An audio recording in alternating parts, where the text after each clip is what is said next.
Salut à tous et bienvenue sur ma chaîne. Aujourd'hui, je vais vous présenter les 3 raisons pour lesquelles vous pouvez toujours acheter la DJI Osmo Action 4 en 2024. C'est parti. Donc ça fait 3 mois que j'ai cette caméra et je vais essayer de vous faire un petit retour sur ce que j'ai aimé. 3 raisons du coup pour lesquelles j'ai décidé moi-même d'acheter cette caméra là et pas une autre. Par exemple comme le Osmo Pocket 3. Alors, première raison, qualité d'image extra. Donc, on est sur une qualité d'image 4K 60 images par seconde. Open Gate, ça veut dire que ça utilise toute la surface du capteur. Du coup, vous pourrez filmer horizontalement. Et ensuite, on n'aurait pas besoin de cropper, par exemple, pour faire un petit recadrage vertical sans perte de qualité. Pour tout ce qui est TikTok, Instagram, etc. Donc 4K 60 images par seconde stabilisé électroniquement. Donc pour tout ce qui est balade VTT, moto, randonnée, etc. ça va être parfaitement stable. Ensuite, l'avantage que vous avez par rapport par exemple à une GoPro, c'est que vous avez le capteur qui est un peu plus gros dedans, donc ce qui va permettre en basse luminosité de bien capter la lumière, par conséquent avoir une meilleure qualité d'image. Du coup, c'est un capteur à ouverture 2.8. Deuxième raison pour laquelle j'ai acheté cette caméra, c'est qu'elle est robuste, donc elle est étanche jusqu'à 18 mètres sous l'eau, avec le petit caisson qui vient avec, ça va jusqu'à 50 mètres sous l'eau, donc surf, plongeon, c'est un vrai tank ce truc, hein. Donc, vous pourrez la mettre sur le dos de votre chien. Il plonge avec aussi, aucun problème. Étanche, robuste, vous pourrez filmer sous l'eau, sous la pluie, dans la neige. C'est principalement la raison pour laquelle j'ai décidé d'opter pour la Action 4. Je trouve que c'est une caméra très polyvalente. En plus ici vous avez un petit capteur dans le haut, là juste ici. Ce qui permet de faire, c'est de capter la lumière ambiante et d'ajuster l'exposition. Donc c'est un truc extrêmement important, surtout en basse luminosité et quand vous filmez à l'extérieur par temps ensoleillé extrêmement lumineux. Troisième raison pour laquelle vous pouvez toujours acheter cette caméra là en 2024, c'est que vous pouvez faire du streaming avec. Donc là vous avez un petit connecteur USB-C, vous le branchez directement sur votre PC et vous streamez, vous lancez les lives en direct. C'est une petite caméra un peu run and gun, du coup vous sortez, vous filmez, sur des très belles images stabilisées. Rien à dire que demander de plus en 2024. Compact, léger, durable, batterie amovible. Lentille, vous pouvez le diviser, donc même si vous cassez la lentille, pour X raison, vous leur mettez une nouvelle. Donc cette caméra là, je pense qu'on est parti pour 5 ans minimum avec la qualité d'image qu'on a sur YouTube.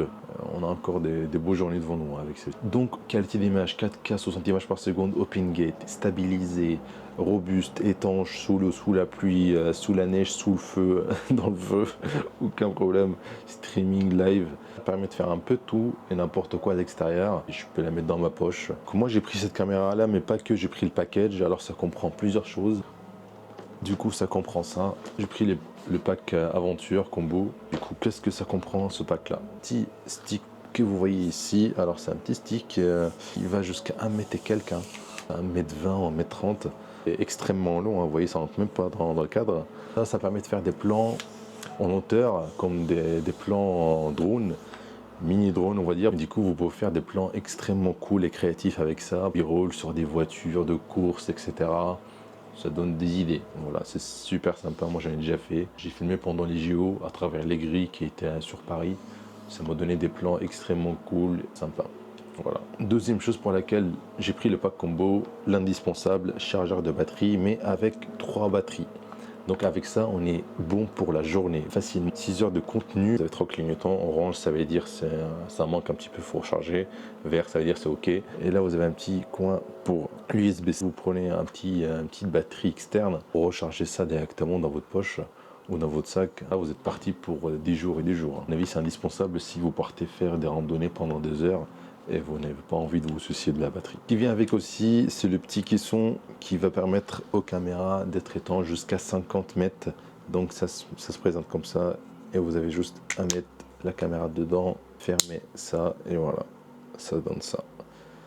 Petite chose importante et pas des moindres, c'est que si j'ai pris en plus des petites protections en verre trempé sur l'écran de devant et sur l'écran de derrière. En plus de ça, j'ai pris un petit capuchon en silicone, ça permet de protéger la caméra. Voilà, la petite lentille là qui est sur l'objectif. Donc même si vous avez des clés, des tournevis, voilà, peu importe, aucune chance de rayer l'écran ou le cadre. trouve sur Amazon, ce truc là, ça coûte 9 euros. Petite remarque aussi, ça c'est une sorte de caoutchouc, hein, très doux, hein. On dirait pas, ça ressemble à du plastique, mais en fait c'est du caoutchouc, donc ça évite quand ça tombe, etc. Ça se raye. Même le plastique, c'est un plastique un petit peu mat, granuleux un petit peu, c'est... Voilà, j'ai aucune rayure sur la caméra pour l'instant, pourtant je la mets dans le sac comme ça. Donc, un petit truc que j'ai acheté en plus. Donc, deuxième accessoire que j'ai acheté en plus, ce sont des filtres ND. Alors, les filtres ND, c'est quoi? Les filtres ND, ça permet, quand vous mettez ça sur votre objectif, vous allez avoir des flous de mouvement naturels, des plans plutôt cinématiques. Troisième accessoire que j'ai acheté, c'est un petit dispositif de protéger l'intégralement de la caméra. Du coup, ouais, on met la caméra dedans. Pareil sur Amazon, ça coûte 9 euros. Voilà, ça se présente comme ça, extrêmement sympa, pratique. Alors, quatrième chose, pourquoi celle-ci et pas l'Osmo Pocket 3? Justement, l'Osmo Pocket 3, elle est très bien, elle a une meilleure stabilisation car ça a une stabilisation physique sur 3 axes. Ceci c'est électronique, même si ça fait largement le job, hein. L'Osmo Pocket 3, un capteur un peu plus grand, pourrait avoir un flux d'arrière-plan que vous n'avez pas dans celle-ci. Mais l'autre, elle n'est pas étanche, elle n'est pas résistante à l'eau. Du coup, la pluie, forcément. Vu le temps que ça fait en France, je préfère quand même partir sur ça. Les deux caméras sont pas pour les mêmes publics, hein. Du coup, sinon DJI n'aurait pas sorti les deux caméras. Et c'est plutôt pour des personnes qui sont un peu dans l'aventure. En soi, la caméra, je la mets n'importe où dans ma poche. J'ai envie que ça filme, que ça tient dans la durée. Le Osmo Pocket 3, ça tient aussi. Mais c'est pour un public un petit peu plus posé. Ça, c'est quand même pour des aventuriers, hein. Donc, pour des personnes qui font des VTT, baladeurs moto, ils font du ski, du surf et qui veulent une chose qui est robuste et qui tient dans la durée. J'ai opté pour celle-ci. Peut-être plus tard j'essaierai le Osmo Pocket 3, pourquoi pas. Pour l'instant, vu que je sors souvent, que je filme souvent à l'extérieur, vu le temps que ça fait en mois de juillet, merci DJ pour la robustesse de celle-ci, hein. Vraiment, j'apprécie beaucoup. Donc là, je vous fais un petit test avec la caméra Action 4. Les mêmes conditions d'éclairage, à peu près le même paramétrage aussi, pour que vous ayez un petit peu une idée de l'image de la DJI. C'est pas mal, je trouve. Là, je regarde sur le petit écran en face, c'est pas mal, ça donne un petit truc sympa. Alors, ce que j'aurais aimé avoir du coup dans la caméra, vu que c'est une caméra d'action, c'est un petit bouton, même si la caméra est éteinte, j'appuie dessus, la caméra s'allume et commence à filmer tout de suite. Là, par exemple, le petit souci, c'est que je dois appuyer sur le bouton pour allumer la caméra, attendre quelques secondes, ensuite réappuyer sur le bouton d'enregistrement. C'est quelques secondes, voilà. J'aurais aimé quand même avoir un petit truc extrêmement rapide, un seul bouton, ça s'allume et ça commence à enregistrer. Voilà. Ou même le bouton d'enregistrement, appuyer dessus, ça s'allume et ça commence à enregistrer. C'est pas le cas. Donc voilà, c'est tout pour aujourd'hui. Alors j'ai décidé de faire cette vidéo car je trouve qu'à chaque nouvelle sortie de caméra, on oublie souvent ce qu'on avait avant. Cette caméra-là, elle fait largement le job en 2024. Aujourd'hui, on n'est pas prêt de filmer en 6K, en tout cas pas pour l'instant. On peut faire de l'étalonnage aussi. On avait un profil qui est un peu désaturé. On peut mettre sa petite patte colorimétrique si on veut, si on connaît du coup un petit peu DaVinci. Voilà, merci et à bientôt.